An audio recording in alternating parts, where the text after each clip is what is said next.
Mes chers camarades, bien le bonjour. On se retrouve aujourd'hui pour un épisode sur une région qui me tient particulièrement à cœur, puisque c'est ici que j'ai passé mes années collège, et oui, dans le Vaucluse, au cœur de la Provence. Le Vaucluse qui a une histoire très riche et très ancienne, près de 300 000 ans, ce qui nous ramène jusqu'à la période du Paléolithique. En fait, c'est ici que se trouverait le premier village de France, si l'on prend la France avec ses frontières actuelles, à savoir Courthézon, qui se situe entre Châteauneuf-du-Pape et Carpentras. Effectivement, des fouilles archéologiques ont permis de découvrir des traces qui révèlent que les hommes de l'époque seraient passés d'un habitat dans les grottes à des cabanes au milieu des plaines. En somme, le premier véritable village d'agriculteurs. Si vous êtes tatillon, vous me direz que ce n'est pas encore de l'histoire. Et vous avez raison, c'est pourquoi je vous propose d'aller à la découverte de l'histoire du Vaucluse, la célèbre terre des papes.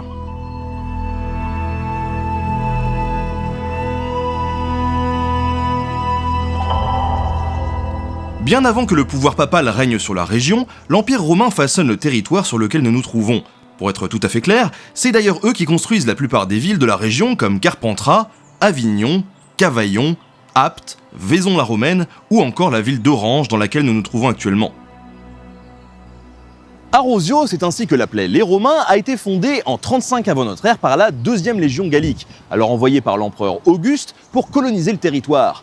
Une ville toujours très imprégnée par cette histoire romaine donc.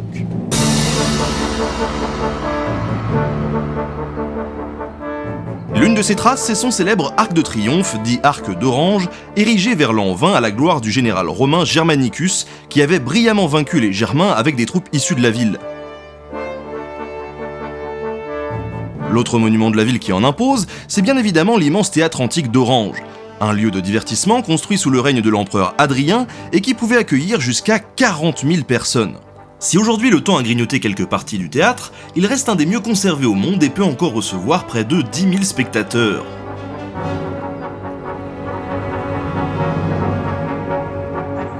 Et si vous imaginez une scène de gladiateur ici, eh bien dites-vous que Hans Zimmer y a joué en 2016.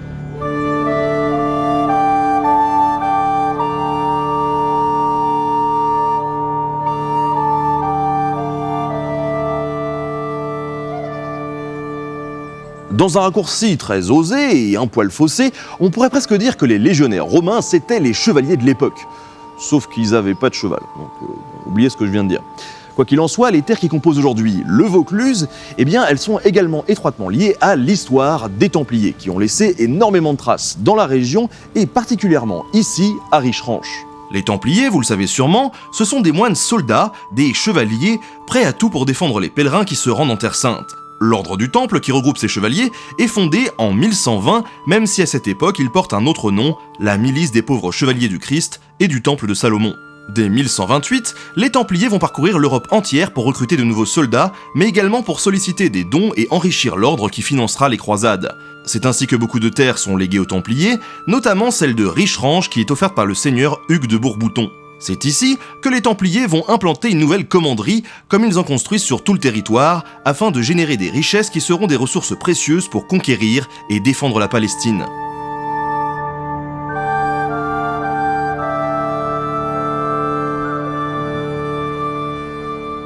Sous cette commanderie, qui sera l'une des plus importantes de Provence, les Templiers vont véritablement remodeler le paysage et construire une grande ferme consacrée à l'agriculture, mais également à l'élevage de chevaux et de moutons.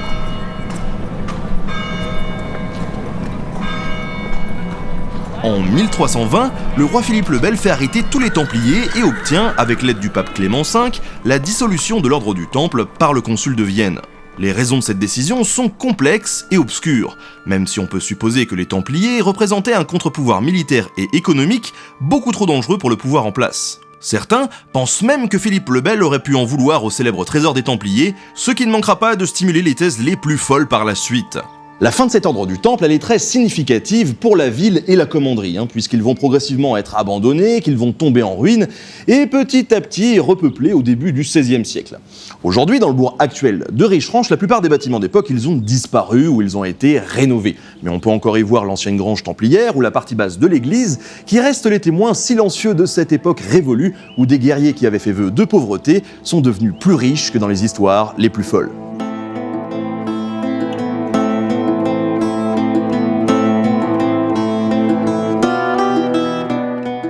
Est-ce que l'on peut parler de l'histoire du Vaucluse sans parler de celle des célèbres papes qui l'ont traversée ? En toute honnêteté, je pense que non. Mais avant ça, est-ce que l'on peut déjà parler de Vaucluse à ce moment-là de l'histoire ? Eh ben non plus. Pour remettre les choses dans leur contexte, il faut savoir qu'en 1274, le comtat venessin est créé. Il s'agit d'un état pontifical à la tête duquel le pape place un évêque et qui prend grosso modo toute la surface de l'actuelle Vaucluse, à 2 exceptions près et pas des moindres. Tout d'abord, le comté d'Orange qui se construit autour de la ville, dont nous avons parlé tout à l'heure et qui est sous le contrôle du Saint-Empire, mais aussi le comté d'Avignon qui reste totalement indépendant et sous l'autorité du Saint-Siège. Tiens, justement, pourquoi les papes sont-ils venus à Avignon ? Eh bien, c'est Clément V dont nous avons parlé tout à l'heure qui décide de s'installer dans la région.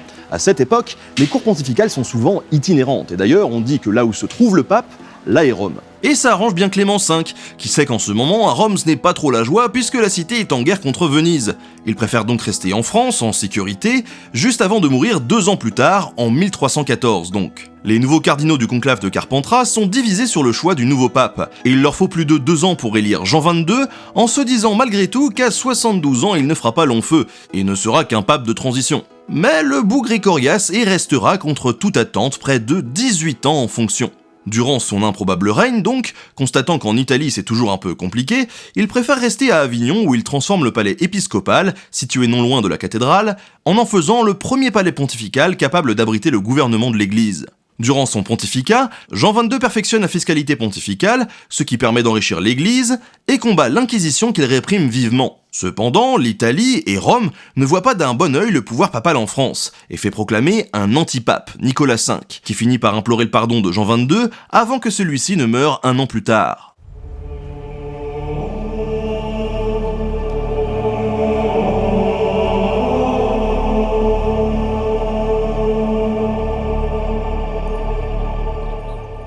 Je me trouve devant le palais des papes et c'est au successeur de Jean XXII, Benoît XII, que l'on doit le début de la construction de ce palais en 1340 par Pierre Poisson. Benoît XII essaya bien de faire revenir la cour pontificale à Rome, mais échoua notamment à cause des débuts de la guerre de Cent Ans et préféra rester à Avignon où il mourut en 1342. C'est son successeur, Clément VI, qui fit d'Avignon un état papal puisqu'il acheta carrément la ville à la reine Jeanne de Naples, comtesse de Provence, en 1348. À la suite, Innocent VI renforce le palais et fait construire autour d'Avignon des remparts pour protéger la ville de la guerre de Cent Ans qui éclate encore. Ce n'est finalement qu'Urbain V, devenu pape en 1362, qui décide de retourner à Rome. Mais malheureusement pour lui, le climat de guerre entre la France et l'Angleterre le fait revenir à Avignon pour négocier la paix, où il meurt juste après son arrivée. Il est succédé par Grégoire XI, qui souhaitera plus que tout promouvoir les croisades pour arrêter les infidèles, et pour cela, il doit retourner à Rome. Mais la relation toujours tendue de la France avec l'Angleterre et le coût du voyage Avignon-Rome, qui coûte très cher et que Grégoire XI ne peut pas vraiment se permettre, feront tomber ses plans à l'eau pour un moment. Et vous imaginez bien qu'en Italie, il commence à en avoir un petit peu marre de voir la cour pontificale en France, puisqu'à Rome, ça reste quand même vachement vide. En tout cas, faut croire que les papes n'aiment pas vraiment les longs voyages, puisque quand Grégoire XI se décide enfin à voyager jusqu'à Rome, il décède peu de temps après son arrivée. À la suite de sa mort, c'est tout naturellement, ou presque, que les cardinaux élisent successivement un pape italien, Urbain VI, et un pape français, Clément VII. Le premier, dont la politique ne plaît pas aux Français, reste à Rome, tandis que Clément VII, qui est élu par un autre conclave en opposition à Urbain VI, retourne à Avignon. C'est le début de ce que l'on appelle le grand schisme d'Occident, qui divisera la chrétienté pendant près de 40 ans.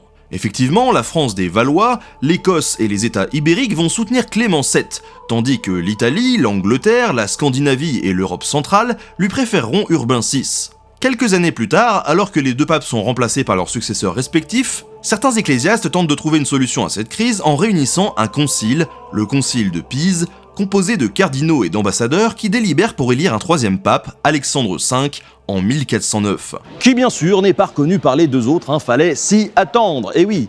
En tout cas, c'est la grosse galère et il faudra attendre le concile de Constance qui se déroule entre 1415 et 1418 pour trouver une solution à tous ces problèmes et élire un seul et unique pape, Martin V, reconnu dans tout l'Occident. Cela marque la fin de la papauté en Avignon, qui a connu grâce à cette histoire une longue période de prospérité en devenant une cour de renommée puisque la puissance et la magnificence de la ville attirent les plus grands artistes de l'époque, comme par exemple les peintres Simone Martini et Matteo Giovannetti, ou encore le célèbre poète italien Pétrarque.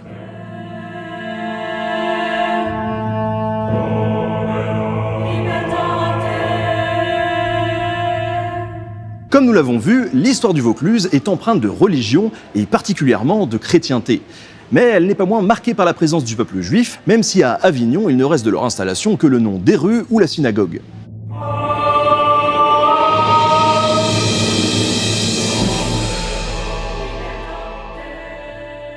Ce n'est un secret pour personne, la communauté juive a été persécutée à de nombreuses reprises dans son histoire. Au XIIIe siècle, par exemple, l'église chrétienne est forte et se positionne quant au judaïsme. Ils sont dans l'erreur et il faut les ramener au christianisme. C'est ainsi que le concile de Latran, en 1215, va décider de marquer les juifs en leur imposant le port d'une rouelle jaune, qui n'est pas sans rappeler la tristement célèbre étoile jaune de la Seconde Guerre mondiale. Au fur et à mesure du temps, le peuple juif est écarté de la vie sociale via l'interdiction de pratiquer certains métiers, de posséder des terres, de soigner les chrétiens. Bref, ils sont de moins en moins tolérés. L'année 1394 marque pour eux un changement radical. Si Charles V leur permettait encore de séjourner sur le territoire, son successeur Charles VI le Fou les exclut carrément du royaume de France. Comme nous l'avons vu précédemment, le comtat venessin n'appartient pas au roi de France, mais à l'Église, qui va donc tolérer les juifs venus se réfugier sur son territoire. Les juifs de France qui viennent s'installer dans ces états du pape sont surtaxés, exploités et représentent pour la chrétienté des fidèles pouvant être convertis. Ils sont alors renommés les Juifs du Pape. Devant une population de plus en plus hostile à l'installation de ces Juifs sur ces terres, il est convenu en 1624 de les regrouper dans des carrières. Une carrière étant littéralement en provençal, une rue où peut passer une charrette.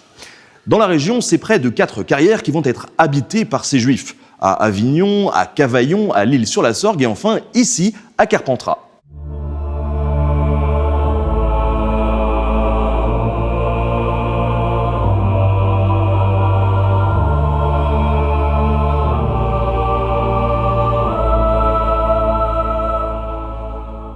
Dans ces carrières, la vie est dure. Effectivement, elle ne mesure qu'une centaine de mètres et des portiers chrétiens ferment chaque soir les portes du quartier avant de les rouvrir au petit matin, confinant les juifs dans ce petit espace. On sait qu'entre 1500 et 2000 personnes vont naître, se marier, élever leurs enfants et mourir dans ces lieux. C'est autant de personnes qui cherchent à se loger et à vivre décemment en payant bien évidemment un impôt qui enrichit l'État papal. Il faudra attendre la Révolution française pour mettre fin à cette situation, puisque le 28 janvier 1790, les Juifs avignonnais deviennent des citoyens français, permettant un exode vers le Languedoc et la Provence. Avant la Révolution, qui a mis fin au comtat venessin, celui-ci a connu un des fléaux les plus redoutés de l'histoire, la peste. C'est en 1720 qu'un navire marchand arrive au port de Marseille avec une cargaison d'étoffes et de soieries.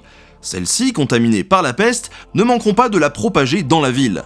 Le comtat, mis au courant de ce qui se passait à Marseille, décide d'ériger un mur de pierre sèche sur une hauteur d'1,90 m et une longueur de près de 27 km.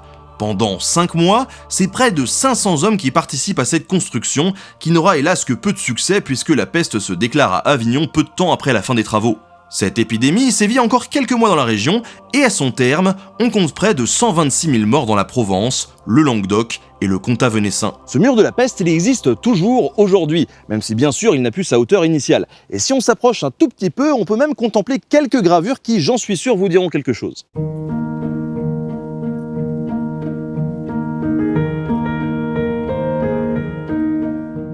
Quelques années après cet événement, la France connaît un tournant majeur de son histoire, puisque la Révolution de 1789 modifie complètement son paysage politique et économique. L'organisation de ce qu'était l'ancien royaume de France est revue, et en janvier 1790, le pays est divisé en départements. Les États du pape se divisent, Avignon expulse le vice-légat pontifical qui gérait l'administration de la cité, et réclame son rattachement à la France, tandis qu'à Carpentras, on préfère rester favorable au pape.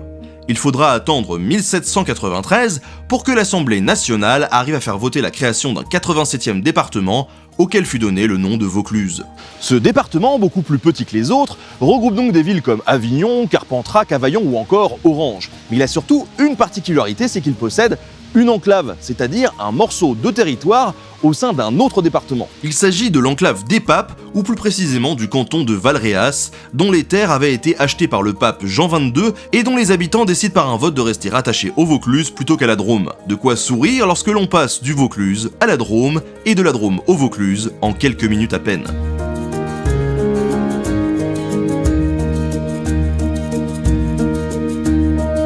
Et voilà, c'est la fin de cette expédition dans le Vaucluse et j'espère qu'elle vous aura plu et que vous aurez appris plein de choses super intéressantes sur son histoire. Quoi qu'il en soit, si vous avez envie de venir visiter cette région, franchement n'hésitez pas, elle est absolument magnifique et une bonne partie de la ville d'Avignon dans laquelle je me trouve actuellement est classée au patrimoine mondial de l'UNESCO. Je voulais remercier tout particulièrement l'Agence du développement du tourisme et des territoires Vaucluse-Provence Attractivité pour son soutien et surtout sa confiance sur ce projet. Si vous avez aimé la vidéo, n'hésitez pas à lâcher un petit pouce vers le haut, comme d'habitude, ça fait toujours plaisir et surtout ça aide vraiment l'émission, tout comme le partage, et ça nous fera aussi plaisir si vous laissez un petit commentaire. En tout cas, merci aussi à vous pour votre soutien et je vous dis à la prochaine pour une nouvelle vidéo. Le saviez-vous? L'Université d'Avignon et des Pays de Vaucluse est anciennement un hôpital, l'hôpital Sainte-Marthe, et je connais quelqu'un qui y est né. C'est moi. J'espère que l'histoire du Vaucluse telle que vous la racontez Ben vous a intéressé, et si vous voulez découvrir le département un peu différemment, je vous invite à aller jeter un œil à l'étrange escale spéciale Curiosité du Vaucluse sur la chaîne Axolot. Voilà.